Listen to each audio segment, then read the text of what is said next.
What is going on here?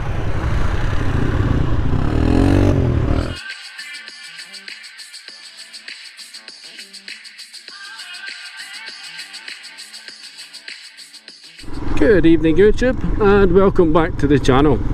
If this is the first time you've joined me, I do all things motovlog on my Royal Enfield Himalayan. Now this evening I'm in Ayrshire, Scotland, and I'm heading over to a place called Loudon Hill. Okay, I'm just trying to avoid this fuel that's all over the road here. It seems to be dissipating now. Someone's got a leak somewhere. I've been trying to stay out of it for the last mile or so. Now Loudon Hill is only maybe 20 minutes away from where I live, but it's a site of historical interest. You wouldn't really know it to see it. I mean, the hill really stands out in the landscape where it is. Now, I'm going to take a little bit of a circuitous route. I'm going to take a route that ordinarily, it's easy enough to get to, but most people wouldn't normally go this way. I think there's some really nice scenery and stuff. Now, Loudon Hill is the site of at least 3 battles that we know of in the last 700 years, so quite a lot of significant interest in the place. Now, this is East Ayrshire heading out towards Lanarkshire. It's fair to say that it gets pretty bleak out here, to say the least. Now it's great sort of farming land, you know, a lot of sheep farmers and cattle farmers and stuff out here.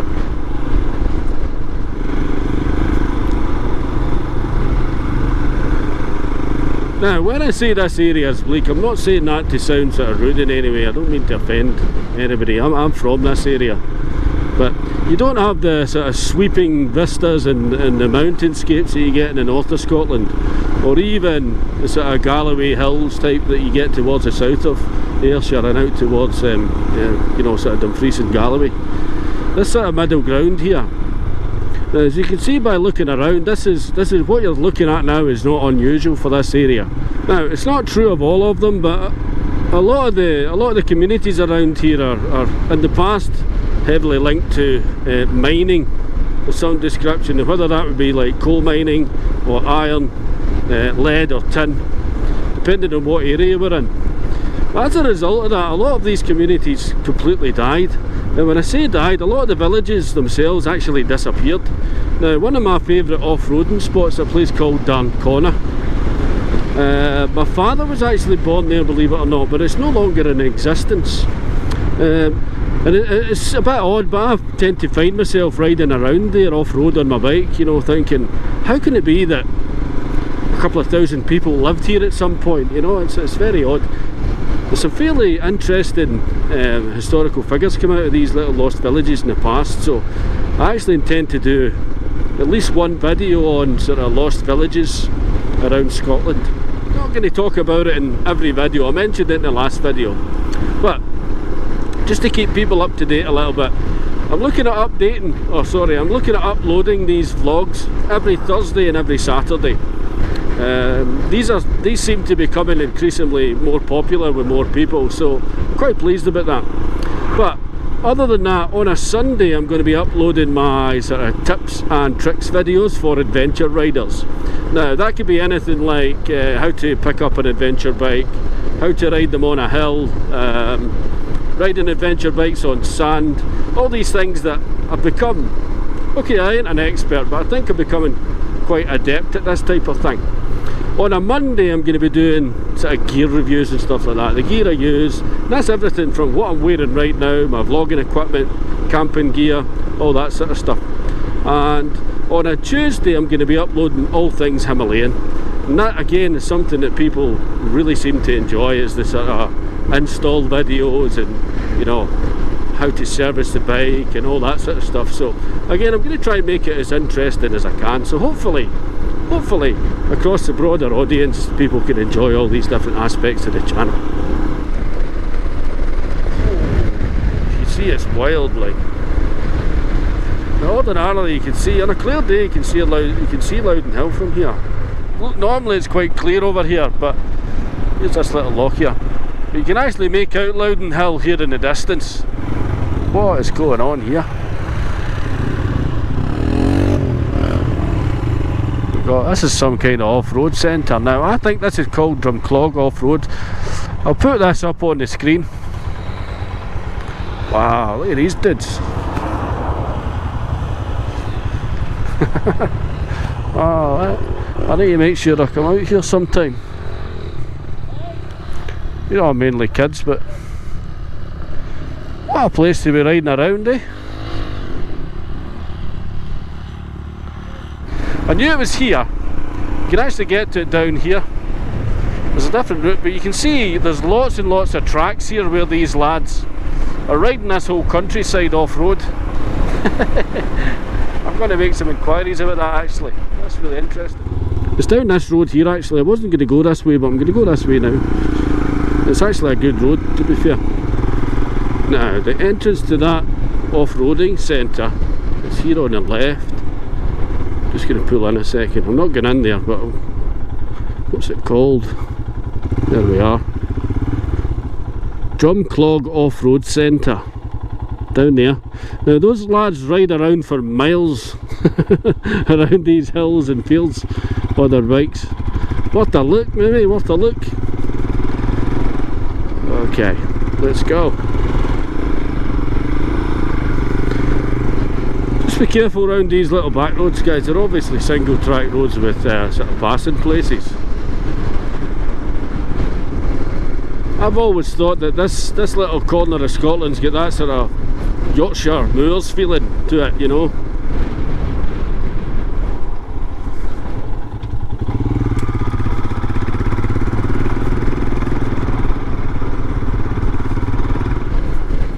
Here she is, the famous, or rather infamous, Loudon Hill. Now before I go here, I'm actually going to pop over to somewhere just behind the hill here because I want to talk about something before I go over to Loudon Hill.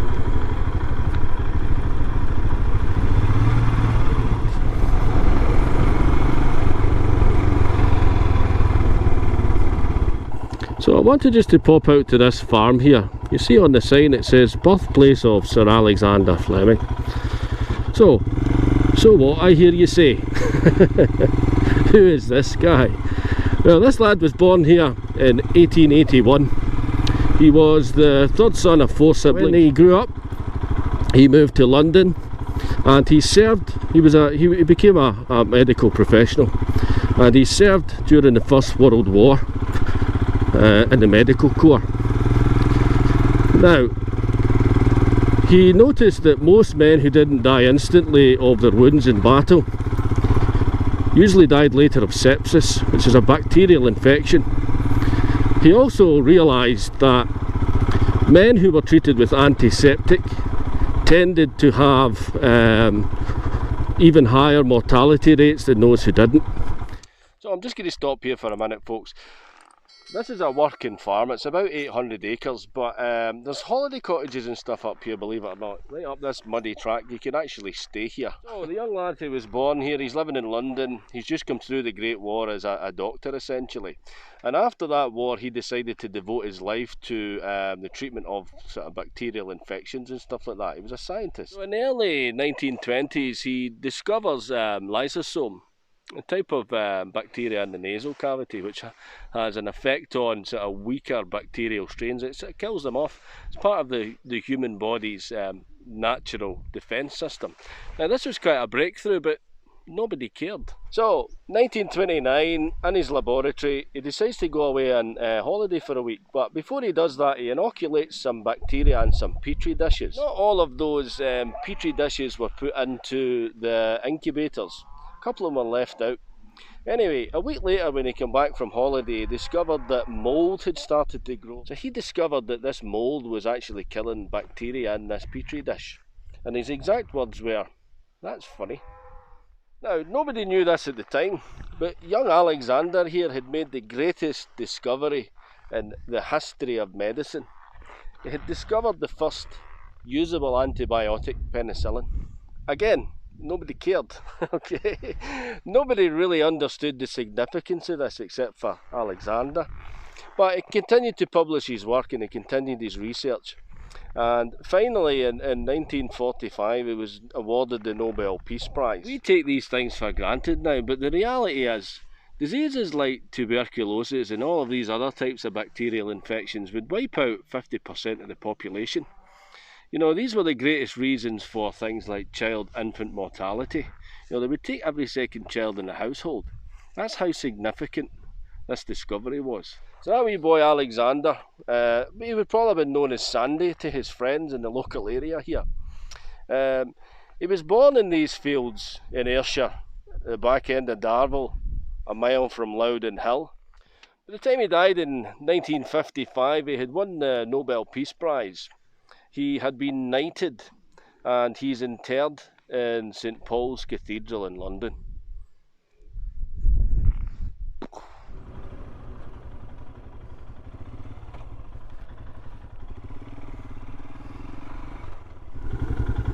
Oh, a lot of people here.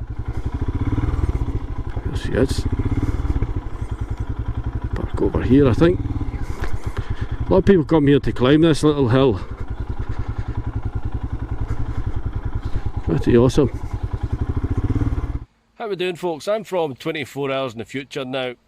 The next couple of minutes of this video are going to seem a little bit disjointed, and that's because when I got to Loudon Hill last night, the weather really flipped on me. The wind really picked up. It was really terrible, to be honest. And to top it all off, the little cable from my mic had popped out the camera. So realising that when I get back to the bike, I was able to say what I needed to say again. But anyway, it's not a complete disaster. Stay tuned, the next couple of minutes you'll see exactly what I mean. As I've already mentioned, there's at least 3 battles that we are aware of in this area. There was a battle here with the Covenanters in 1679. I'm not going to cover that in any great detail because in future videos, if I'm going to be in Scotland for any length of time, that whole period of British history with the Covenanters is actually pretty fascinating. So I want to almost do like a little mini-series on that alone. But that battle didn't happen behind me here. That happened over at Drumclog, just about a mile over the hill here. Loudon Hill here is undoubtedly of great historical importance. I mean, it doesn't look like much now, but there was an Iron Age settlement here and a Bronze Age settlement, and the Romans even settled here between 63 and 163 AD, so they were in this area for over 100 years. Dating all the way back to Roman times, this was the main road that intersected the sort of southern end of the central belt of Scotland. So this road here passed Loudon Hill between Ayr all the way over to Edinburgh. So any troop movements or any major movements from the east to the west coast would have had to pass right along beside this hill behind me here. Now there was a small skirmish here in 1297 between Scots and English forces. Now, William Wallace ambushed a small party of English soldiers here. One of your sort of classic Highland charges, if you like, charging down off the hill, and that was just no more than a small skirmish, you know. It was a bloody nose amongst many. Shortly after taking the Scottish crown, Robert the Bruce suffered a defeat in 1306 when in a battle against Aymer de Valance. It was more of an ambush than a battle, to be fair.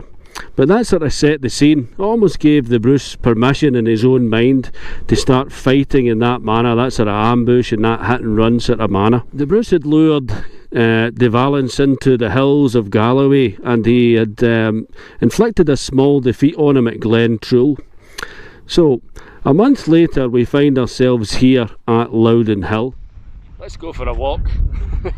I think I'm going to be in the wind whatever I do. Now, at this point the Bruce had about 600 men at arms, not many. He certainly didn't have any cavalry and he had no heavy cavalry. On the other hand, he was up against an English force of around 2,500 to 3,000, and they were predominantly all heavy cavalry. So the ground was unsuitable for heavy cavalry because the Bruce had set this up in such a way that there was boggy ground to either side of his encampment and the hill behind him. So the English had to drive right down through the middle of this dry ground. But he had actually dug pits that were filled with spikes. You know, this was about 3,000 troops, heavily armoured and heavy cavalry troops against his 600. So he knew that the odds were against him this day. But he had narrowed the odds because he was set up in such a way that he had boggy ground to either side of his flanks. He had the River Irvine on his right hand side and he had Loudon Hill to his back. So he had advantage in terms of the ground, but what he didn't have was a means to escape. This was, you know, do or die today. There was no option. So, as predicted, those heavy cavalry came charging right down the middle of the field, right into the trap that had been laid for them. Those heavy horses went crashing straight into those pits with those barbed spikes sticking out, and essentially it turned into a massacre. Although he had suffered a couple of defeats early in his reign, he was still embroiled in a civil war. He had now won a skirmish at Glentrool, and he had won a far more significant battle here at Loudon Hill, and that trend was to continue. Robert the Bruce was never really to lose a battle in Scotland again. There's absolutely no denying that Robert the Bruce was essentially a genius military commander. Time and time again he was able to pit his wits against much larger forces and win.